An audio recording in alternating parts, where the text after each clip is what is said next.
todas maneras, por respeto a nuestros invitados y a los estudiantes que tienen interés en esta charla, vamos a dar inicio a la conferencia. Pero pedirles a ustedes, queridos compañeros, que si se pueden venir un poquito más adelante para evitar que hagan mucho esfuerzo en la voz los panelistas, para que podamos estar más en familia, ¿no? Si los que están atrás pueden irse más adelante. Sí, de todas maneras que se ven adelante. Que el tema de los recursos naturales, como es el TIC, donde se ha invitado aquí a gente que conoce el tema sobre esto, para que ellos les puedan explicar y ustedes tengan un criterio, digamos, más amplio sobre este tema, ¿cierto?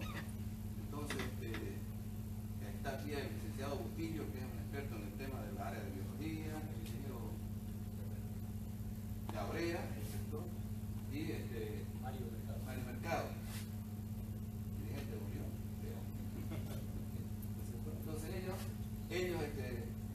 no sé, unos 20 o 30 minutos van a hacer una charla, digamos, y seguramente van a responder algunas preguntas que ustedes van a hacer, ¿no es cierto? Entonces, de verdad, esto va a ser muy constructivo para ustedes, ¿no es cierto? Entonces, agradecerles por el interés que tienen ustedes, ¿no es cierto?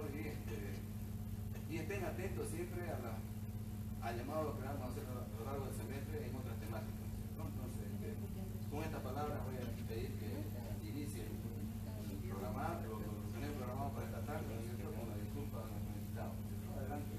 Gracias.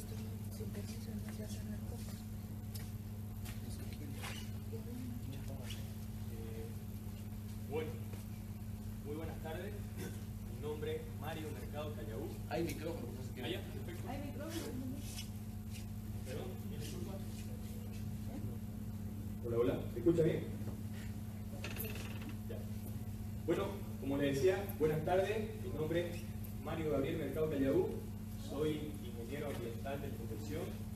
Cabalmente salí de aquí de la Gabriel René Moreno, así que me encuentro contento de estar aquí.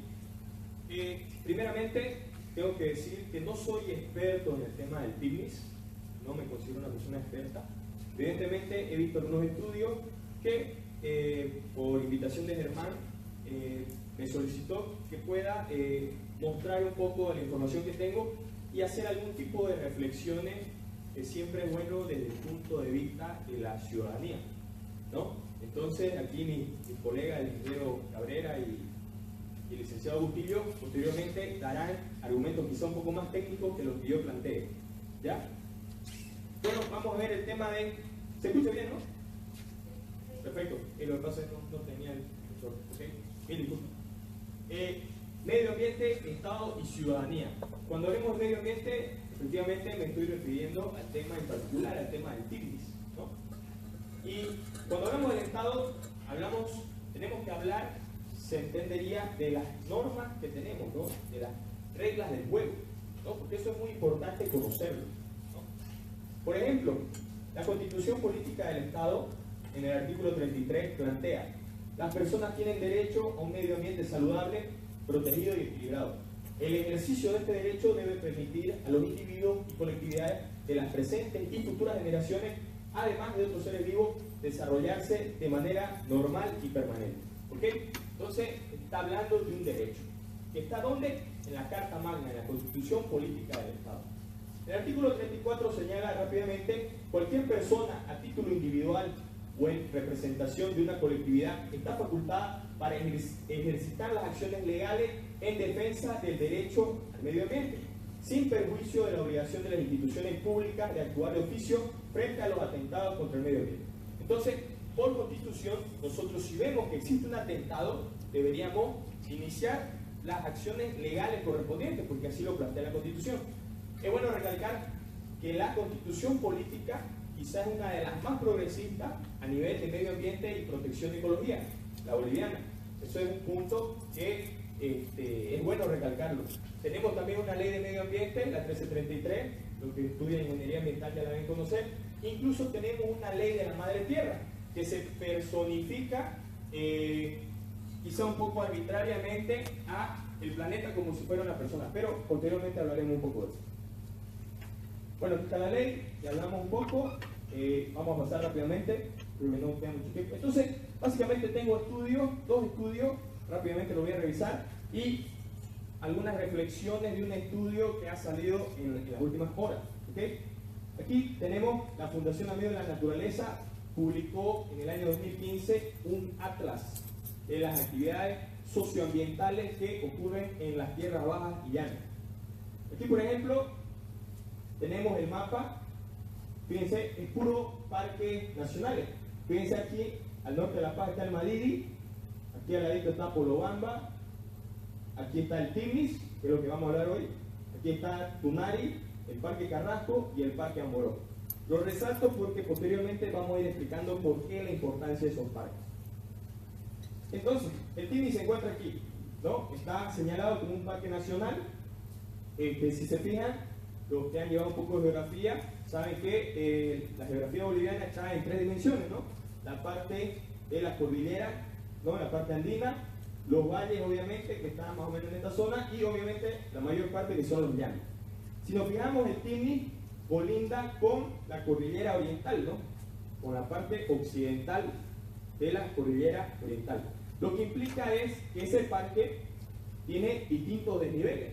Básicamente el Timis tiene aproximadamente 1.300.000 hectáreas, de las cuales en altura podemos encontrar alturas de 3.000 metros sobre el nivel del mar, que bajan hasta 180 metros sobre el nivel del mar. ¿Qué implica eso? Eso implica que existe una variedad de especies que se tienen que adaptar a los distintos estados geográficos, climáticos e hidrológicos de cada lugar. Entonces, vamos a empezar que en un primer punto hay una variedad genética muy importante, ¿no? Aquí, por ejemplo, bueno, vamos a pasar al siguiente cuadro, que viene rápido. Aquí tenemos un cuadro que muestra las carreteras. Lo que está con rojo son las carreteras que actualmente tenemos, y lo que está aquí, que apenas se ve, con naranjas, carreteras proyectadas. Entonces aquí tenemos la carretera proyectada, o el tramo que falta, que es lo que ha generado este conflictivo tema a nivel nacional. Pero partamos de las consideraciones o conclusiones que tiene este estudio, ¿no? Por ejemplo, dice el estudio de la FAN: los tomadores de decisión y la sociedad en su conjunto deben considerar que los caminos o carreteras por sí mismos no son garantía de desarrollo y cuyos efectos colaterales podrían ser altos e irreversibles. ¿Okay? Eso por un lado. Pero también dice: las consecuencias a mediano y largo plazo se visibilizarán con el establecimiento de comunidades en los bordes de las carreteras, que realizarán actividades de tala, quema de bosque, para la habilitación de cultivos y, bueno, finalmente también algunas condiciones de ganadería. Vale la pena recalcar que el problema quizá no pasa porque se construye una carretera, porque si analizamos con un poco de sentido común, la carretera solo implica ciertos kilómetros cuadrados, muy poco, ¿no? En una línea. El problema está lo que ella trae, que es la tala, la deforestación, nuevos asentamientos y, evidentemente, quizá cultivo de banana y piña, pero siempre ayuda porque también existe el tema de la coca, ¿no?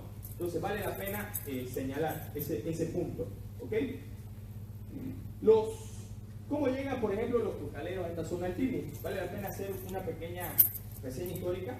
A partir de la década del 70, cuando se hace la carretera Santa Cruz-Cochabamba, empiezan los primeros asentamientos en toda esa zona, que es conocida como Tunari.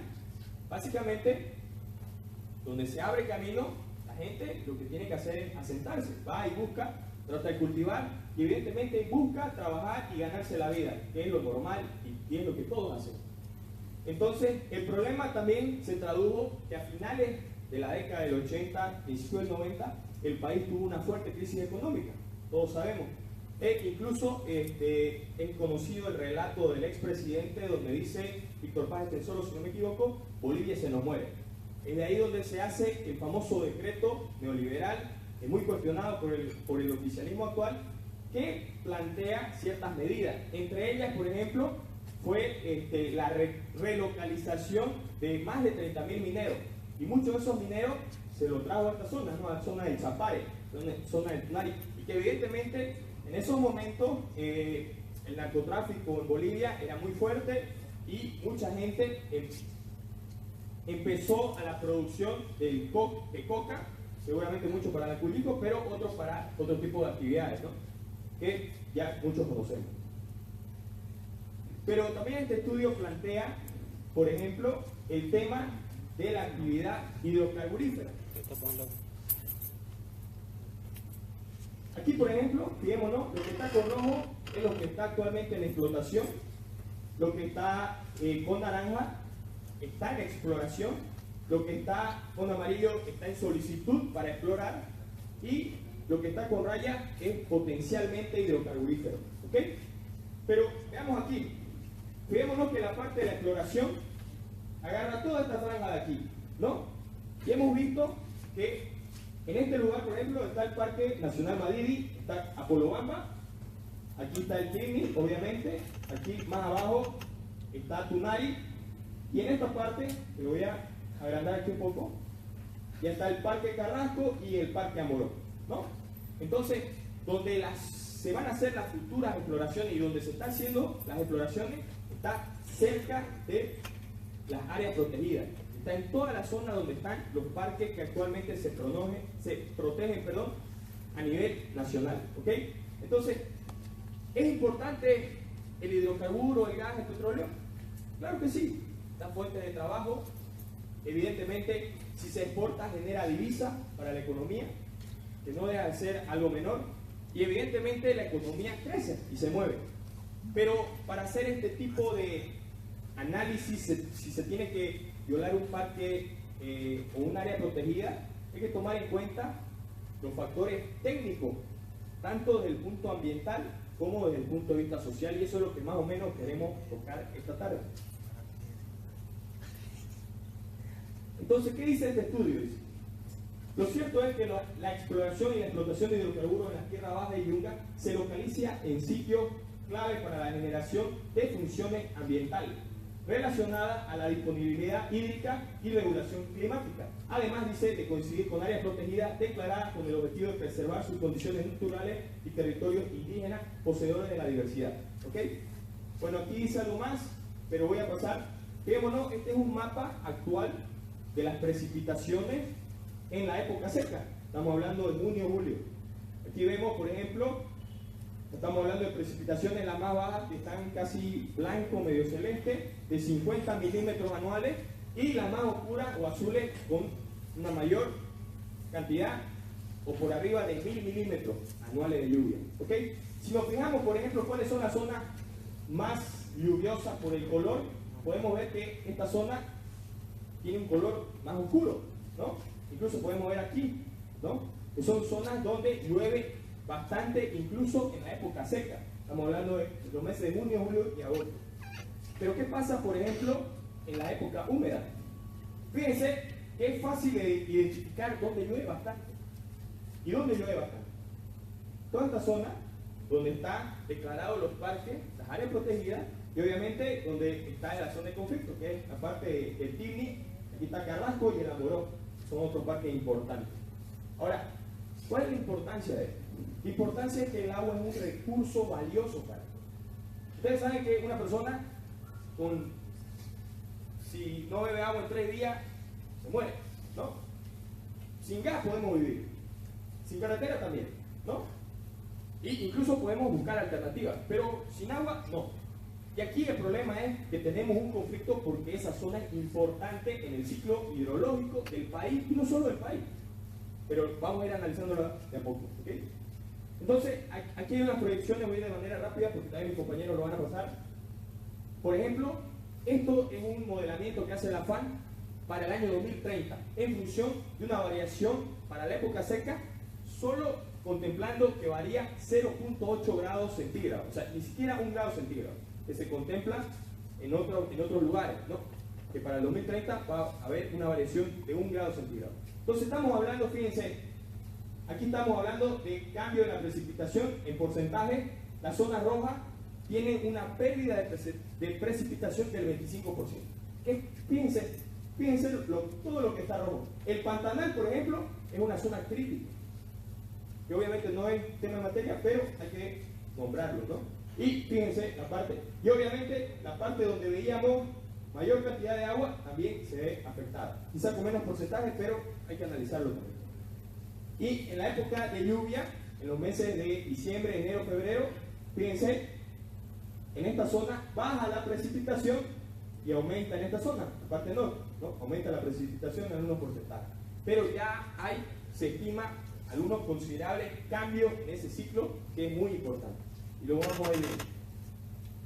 Este es el mapa de la zona biogeográfica. Hay que decir que la zona biogeográfica tiene que ver mucho con ¿qué? La geografía tiene que ver con ¿qué? Con la parte de la biodiversidad, las distintas especies que hay, con la parte climática y obviamente la precipitación. Y desde ese punto de vista, porque ya les dije que estamos apegados a la zona de la cordillera oriental, y que es la zona de Yunga, en un lugar muy húmedo, donde hace bastante calor, y evidentemente el calor y la humedad generan vida, ¿no? Si ustedes han visto más o menos, básicamente sabemos que sí. Entonces tenemos la zona de los Yungas, la zona de la Amazonía, que es otra bioregión, y tenemos la zona aveniana. Entonces hay 3 provincias biogeográficas muy importantes que pasan cerca o están dentro del Tigre, ¿okay? Pero también existen otros estudios, porque siempre es bueno ser escéptico. Quizá yo se las estoy charlando, ¿no? Siempre es bueno analizar y seguir estudiando, no quedarse solo con un estudio, seguir viendo. Y por ejemplo aquí el doctor ingeniero Hugo Eduardo Balcázar también hizo un estudio en el año 2012 representando el Colegio de Ingenieros de Bolivia. Vemos por ejemplo aquí el tema de la deforestación. Está la ciudad de Santa Cruz, bueno, aquí está el Amboró, aquí está el Parque Carrasco y el Timni. Ya vemos ahí algunos puntitos dentro del Timni y bueno, aquí está Tunari. Pero fíjense lo que pasa en el 2005-2007. Para bien o para mal, la mancha urbana de Santa Cruz y de los pueblos aledaños ha crecido bastante, ¿no? Pero también, fíjense lo que ha sucedido en el Timni o por ejemplo en el Parque Carrasco. Hay también ya deforestación. Y obviamente la Constitución, ustedes saben, que protege o debería proteger, ¿no? No solamente con lo que está escrito, sino evidentemente con algún tipo de mecanismo para evitar que esto suceda. Pero el gobierno lastimosamente hace quizás unas medidas que pueden ser contrarias un poco al sentido común. Porque por ejemplo el INRA, fijémonos ahí, que ha hecho un polígono 7 que lo ha ido recorriendo, ¿no? Que es donde están actualmente los cocaleros, y se supone, se cree, que ellos están esperando la carretera para seguir, obviamente, entrando a la zona y seguir sembrando coca. Pero vamos a pasar de manera rápida. Básicamente, miren, aquí dice lo siguiente. Colonizadores cocaleros se los trata de justificar y regularizar mediante la otorgación de títulos de propiedad particulares de 82 hectáreas por habitante. O sea que una familia de 5 miembros es dotada de 410 hectáreas en esa zona del área protegida dentro del polígono 7. Eso lo dice el INRA. ¿Okay? Bueno, ahí está la zona. Vamos a ver rápido. Otra cosa más. Este estudio, por ejemplo, nos demuestra, ustedes saben que existen 3 cuencas importantes: la amazónica, Río de la Plata y la lacustre cerrada, que se encuentra en la parte andina. Pero la zona del Timni está la subcuenca del río Macuare, una de las subcuencas más importantes que tenemos, ¿no? Por la cantidad de agua que tiene. Otra vez mencionamos el recurso agua, que es muy importante para la vida y no solo para la especie, ¿no? En peligro de extinción o distintos tipos de especies. Bueno, aquí tenemos un mapa isoterma que no se nota mucho las líneas, el tema de temperatura. Pero fíjense aquí, el Timni otra vez está en el radio de influencia donde más llueve, donde más precipita y donde se acumula el agua, ¿no? La carretera, bueno, es este tramo el que se quiere construir. Fijémonos aquí, ya tenemos un tramo que está construido. Se lo planteo así en 3 tramos. Este tramo, si no me equivoco, tiene alrededor de, no recuerdo si son 50 kilómetros. Este otro tramo tiene alrededor de 100, 80 kilómetros. Aquí mi compañero seguramente lo van a aclarar un poco más. Y el tramo 2 el que se quiere construir, que tendría, por lo menos así dicen los estudios, 180 kilómetros. En general, en total, de Tunari a San Ignacio que está aquí, de Tunari, son 306 kilómetros. ¿Okay? Pero hay alternativas. Y el Colegio de Ingenieros de Bolivia ha buscado 3 alternativas. Por ejemplo, el trazo viene de aquí. Esta es una alternativa, trazo 6. Son 299 kilómetros, casi 300. Después el trazo 5 viene por aquí y viene en línea recta hasta aquí, hasta San Ignacio. Y el otro trazo, el tercer trazo que se hace, es de Tunari hasta Trinidad, y que de Trinidad obviamente se llega a San Ignacio, pero es un trazo también largo. Seguramente si analizamos desde un punto de vista económico, estas alternativas económicamente son mucho más costosas, ¿no? Mucho más costosas. Pero desde un punto de vista de desarrollo o de progreso, tendríamos que analizar qué tan costosa es si nosotros y si las comunidades que viven y que ocupan el agua que se genera en el Tigris, va a ser muy contraproducente o va a dañar realmente mucho a esa sociedad. Ustedes saben que las personas, cuando existen daños, como por ejemplo el que vimos en La Paz, con un tema de escasez, empiezan los conflictos. Y los conflictos son graves con tema de agua, ¿no? No es algo menor. Pero también esta alternativa plantea otra situación. Fijémonos en este gráfico, ¿dónde está el mayor cúmulo de comunidades? ¿No? Esa alternativa, como no pasa por el Tigris, pasa por aquí y tiene un radio de influencia mayor sobre la mayor cantidad de comunidades, ¿no? Eso no quiere decir que despreciemos a los que se encuentran aquí, obviamente, sino estamos buscando la viabilidad medioambiental y la viabilidad social, ¿no? De lo que puede tener. Bueno, existe también un estudio rápido, lo voy a hacer, de Roger Carvajal y también de Alan Forbes, un inglés, que han estado estudiando. Y bueno, fíjense, Carvajal dice lo siguiente: se prevé que en 20 años les aparezca el 65% de la reserva, según las perspectivas de su estudio científico. Él prevé que una vez se abra la carretera, en 20 años, que parece mucho pero no lo es tanto, se pierda el 65% de los bosques. Y él también muestra, miren, este mapa de precipitaciones. Y fijémonos dónde se encuentra la mayor cantidad de precipitaciones. Fíjense, en la zona donde está el Tigris, ¿no? Donde está el Amboró. Fíjense, la mayor cantidad de humedad se encuentra en esta zona, ¿verdad? Que es importante. Pero hay algo más que dice aquí nuestro amigo Carvajal. Cochabamba, dice, será uno de los departamentos más afectados porque sufrirá la escasez de agua, que principalmente ahora le provee el Tigris.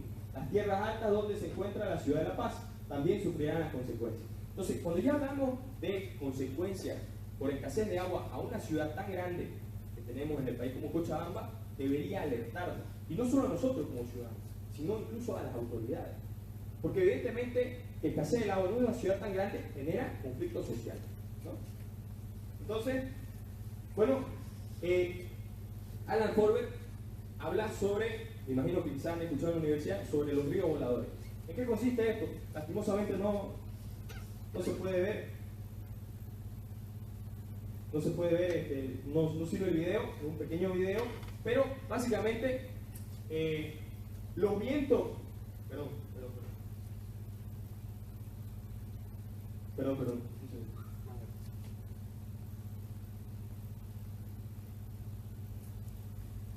Ok.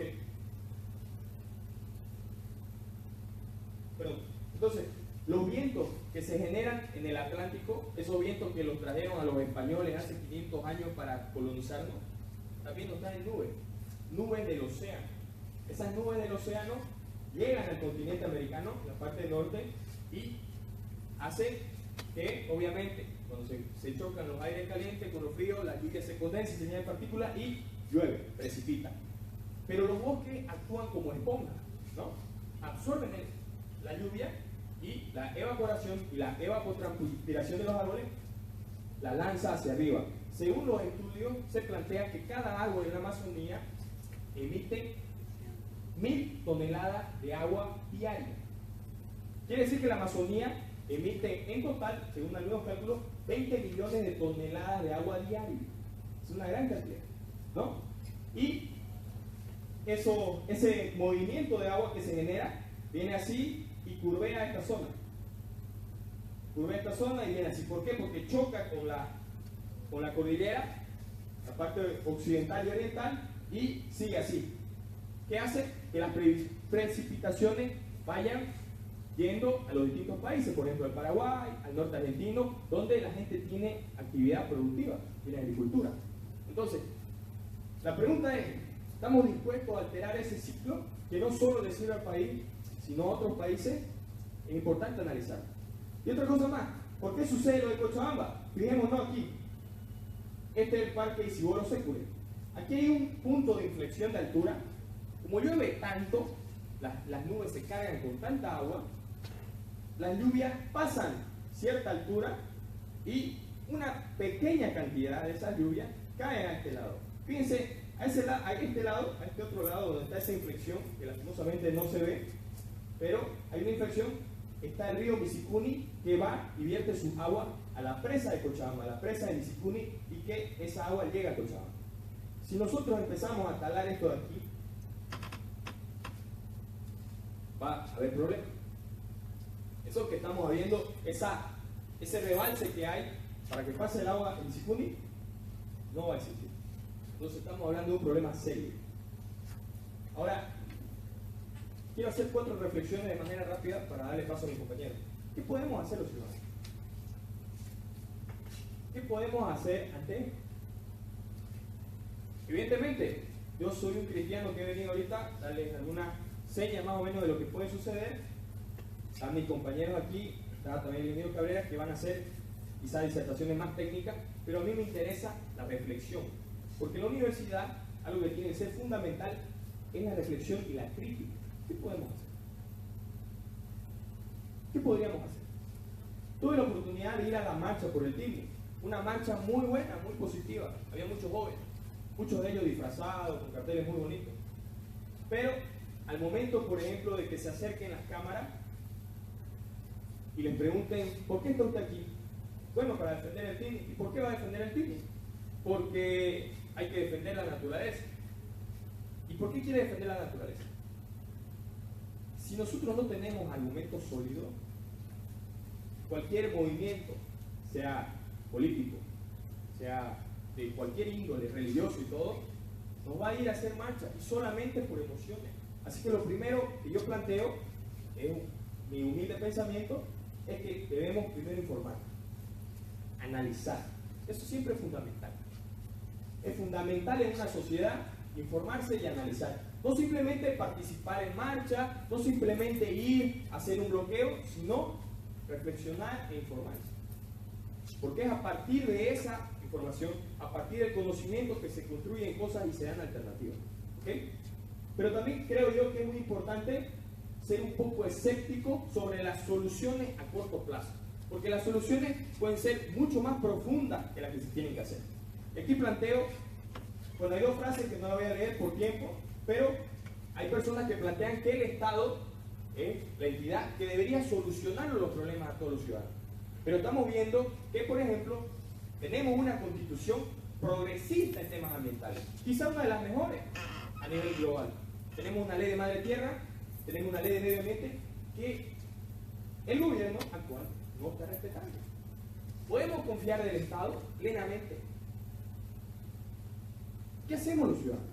Pero también hay otra corriente de pensamiento, que deberíamos ser simplemente los ciudadanos, a través de interacciones comerciales, de oferta y demanda, y que eso solucionaría todos nuestros problemas. Pero también, en temas ambientales, dejarlo al mercado, a la gente, es complicado.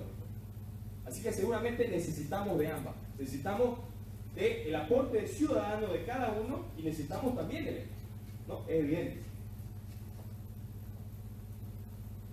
Necesitamos cambios en política.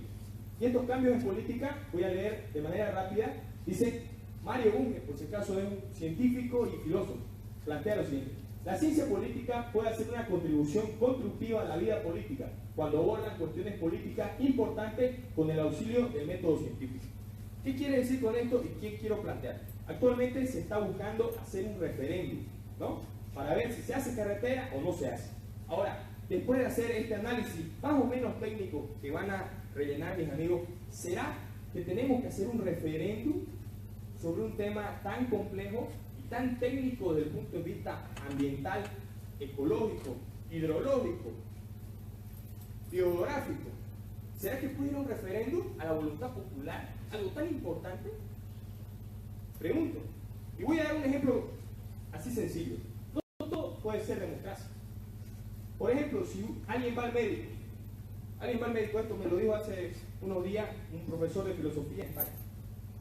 Y usted va donde un médico y le dice que le duele aquí. ¿Qué pasaría si el médico lo revisa, lo mira y sale afuera del consultorio y hay 10 pacientes? Y dice, bueno, aquí la señorita está enferma o el señor está enfermo, le duele aquí. Yo tengo 3 teorías. Una que puede ser el hígado, otra que puede ser el páncreas y otra que puede ser un gato. A ver, democráticamente, yo soy muy democrático. ¿Qué podemos hacer? ¿Será que podemos tomar medidas así? No. Para eso estudiamos, para eso somos técnicos, ¿no? Y quizá la parte técnica lo que tiene que hacer es buscar alternativas.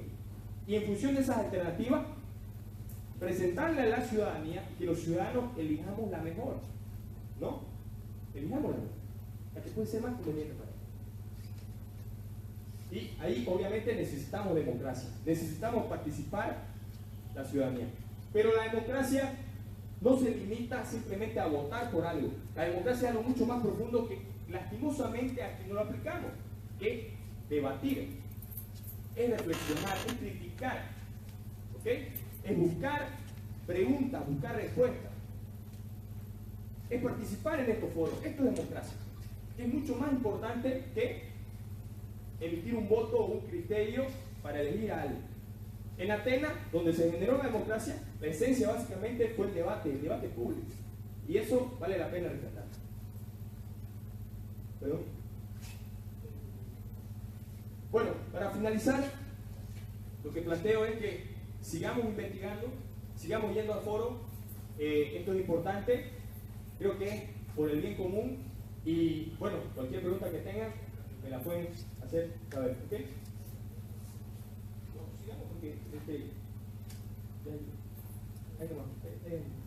Bueno, muchas gracias.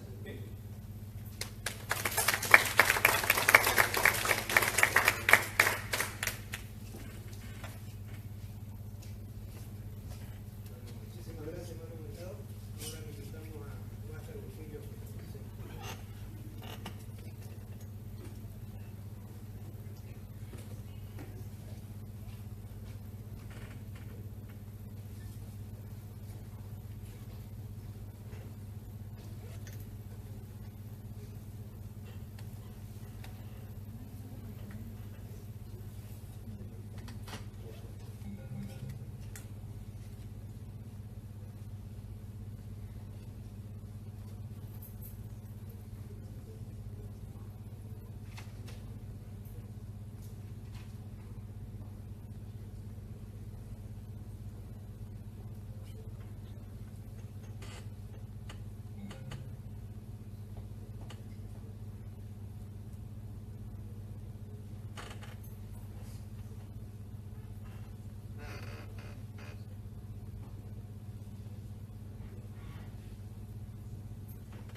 Bueno, muy buenas tardes.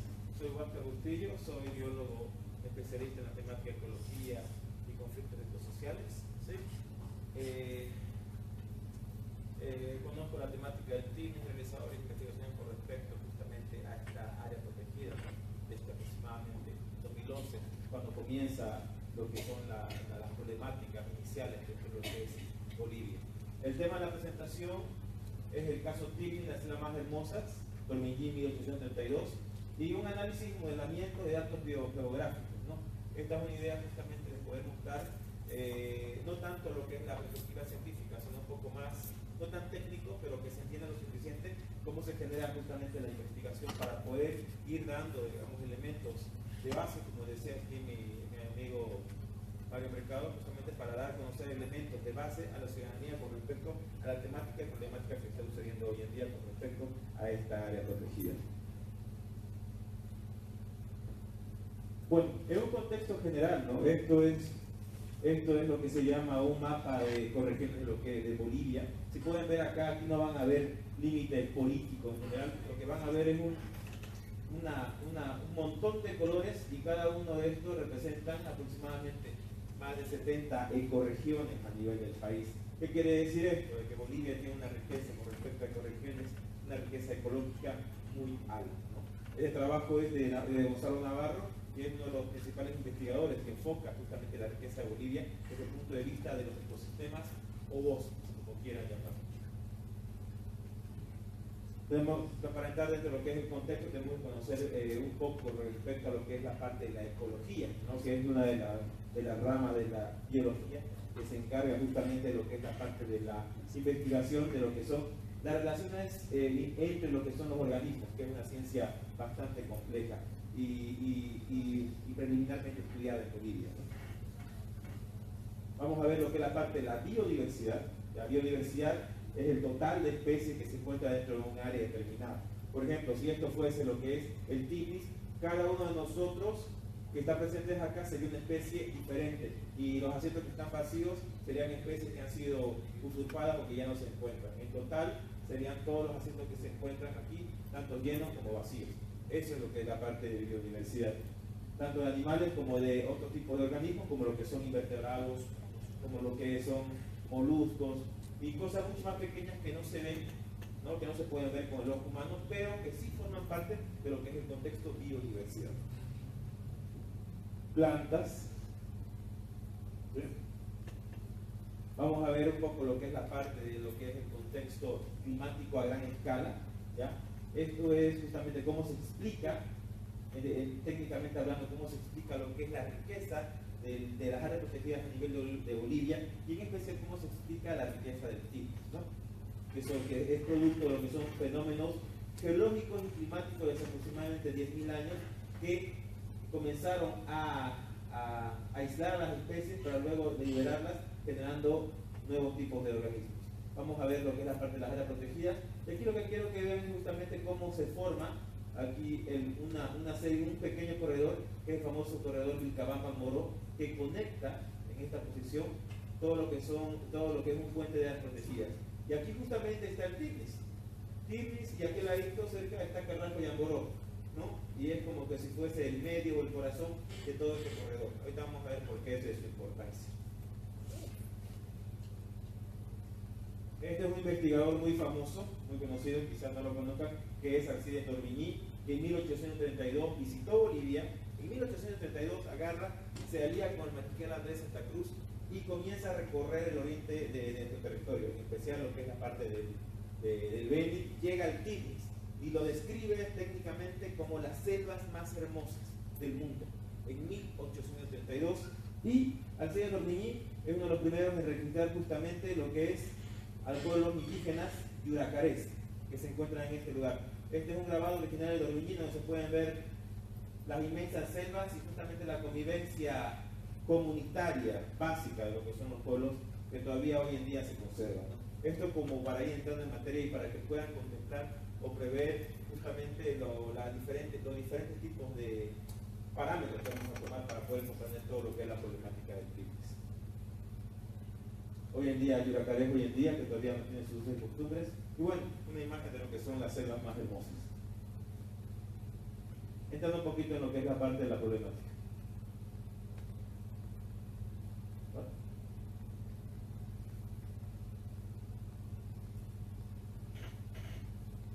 Ahora sí. ¿Pueden ver todos aquí a cabalidad? ¿Esta parte de acá? ¿Lo ven? No se nota muy bien. Es para hacer apagar esta luz aquí adelante. Sí, mejor, ¿no? Porque son varias imágenes. Por favor, Martín. Sí, lo veo que está medio rebotando la luz. Porque ni yo de aquí lo puedo ver bien.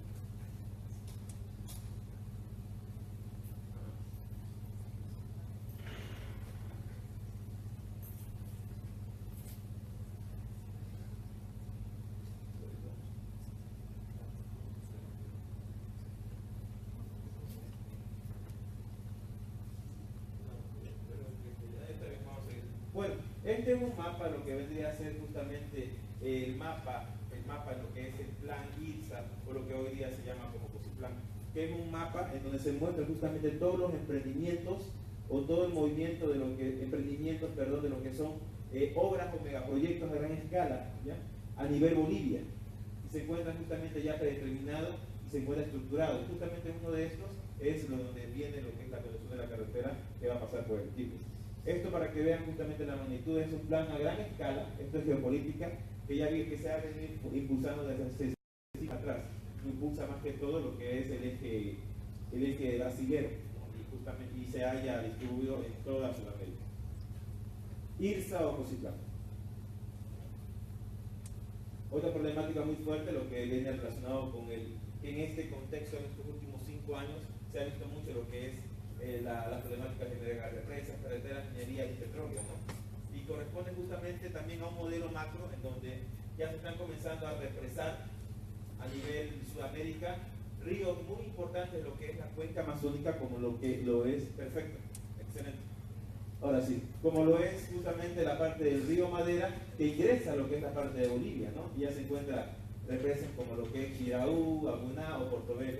Y lo que se quiere proyectar en Bolivia, que es la reserva tripartita Guajirá y la reserva y la represa de Cachuela Esperanza. En sí, digamos, hay todo un plan de contingencia en la construcción de lo que son estas hidroeléctricas.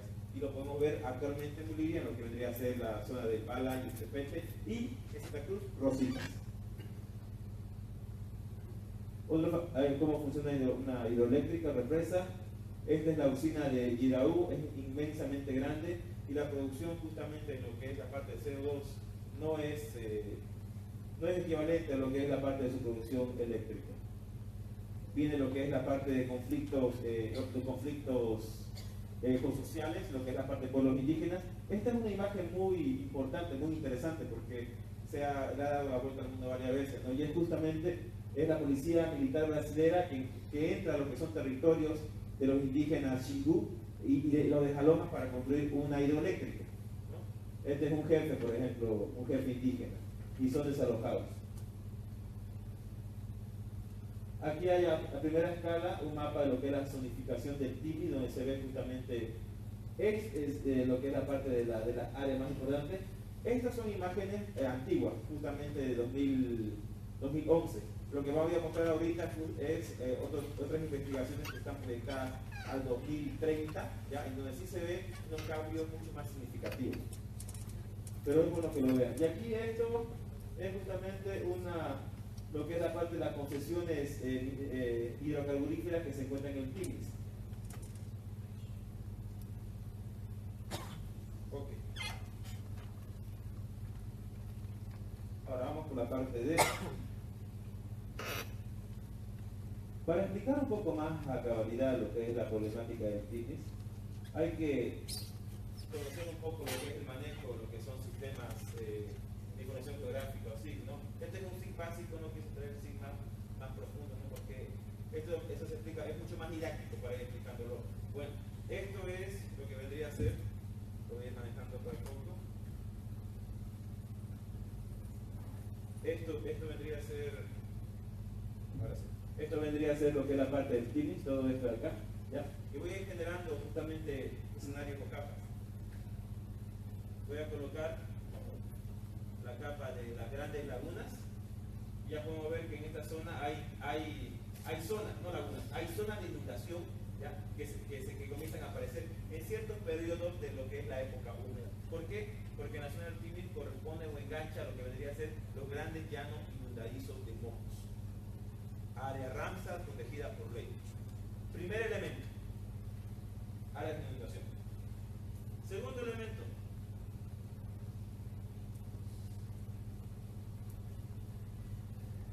vías fundamentales.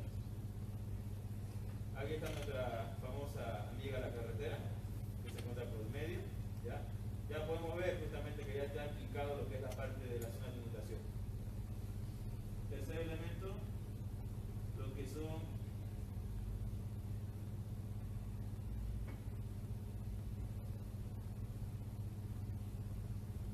aquí es la parte de Isoyeta. En este mapa se explica mucho mejor justamente lo que es el aporte hídrico y cómo funciona a cabalidad lo que es la parte hidrológica y climática en la zona del Tigris.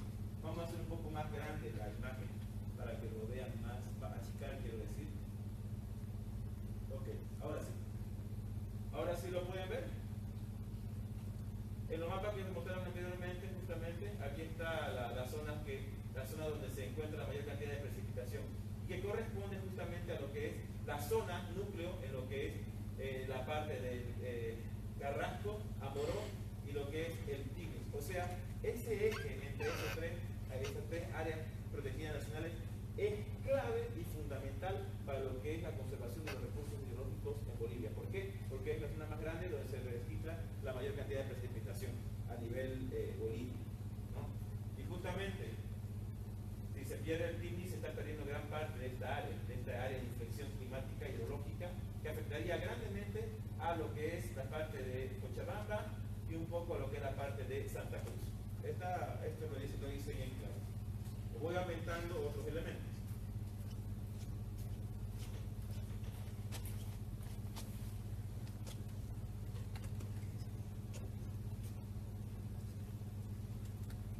Y el tercer elemento, que es otro elemento fundamental,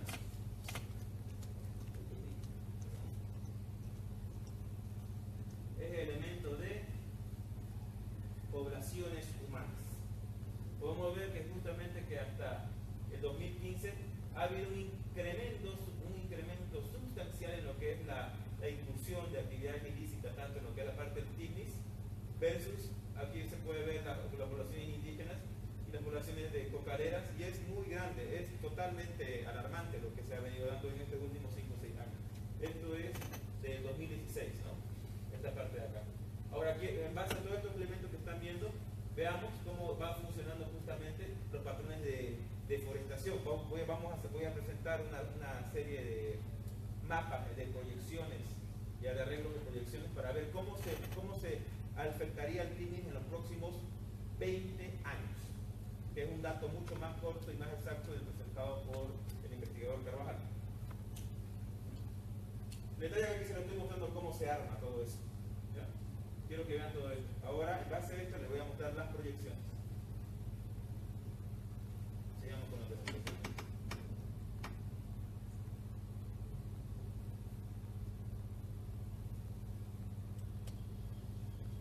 Punto número 3. Información sobre el Tigris.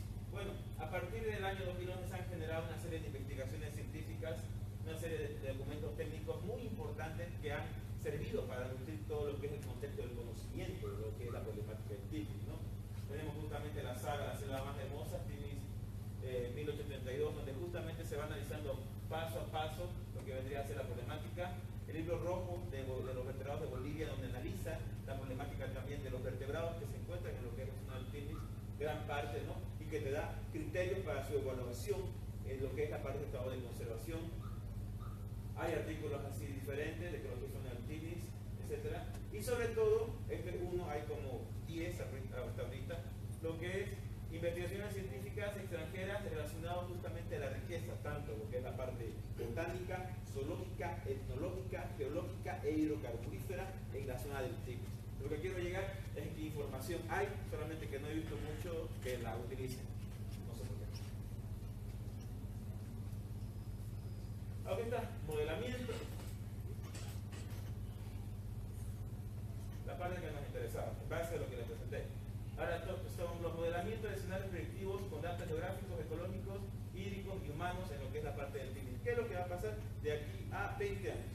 O sea, un periodo bien corto. Aquí está, justamente se ve, esto es un mapa de isoyetas donde se ve justamente la carga de precipitación, y aquí se ven estas partes que justamente se van a ver afectados, si desaparece o se ve afectado el Tigris, o también lo que es la parte del Amoró, lo que es la precipitación en la parte de Cochabamba, no solamente en Cochabamba, sino también en Santa Cruz. O sea que vamos a tener serios problemas de aquí a 20 años. ¿Sí? Acuérdense de esta palabra, isoyetas, para que no... Isoyetas son estas líneas de precipitación. Y aquí se ven dos claramente.